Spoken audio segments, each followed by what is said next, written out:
Hi friends, ನೋಡಿ ಇವ್ರನ್ನ ನಮ್ಮ ಅತ್ತೆ. ಇವರು ಅವ್ರು ಏನೋ ಓದಿರೋದು ಫ್ರೆಂಡ್ಸ್.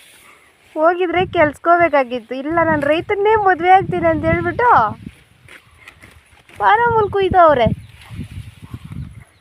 ಅವ್ರ ಮುಖ ನೋಡ್ಸಲ್ಲ ಅಂತೆ ಗೈಸ್. ಅವ್ರ ಫ್ರೆಂಡ್ಸ್ ಯಾರ ನೋಡಿ ಕಮೆಂಟ್ ಮಾಡಿಬಿಡ್ತೀರಾ ಅಂತ.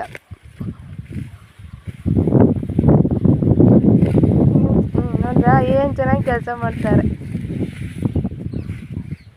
ಓದಿಲ್ದೇ ಇರೋರನ್ನ ಸಿಟಿಗೆ ಕೊಟ್ಟವ್ರೆ, ಓದಿರೋರನ್ನ ಹಳ್ಳಿಗೆ ಕೊಟ್ಟವ್ರೆ ನಮ್ಮ ಫ್ಯಾಮ್ಲಿನಲ್ಲಿ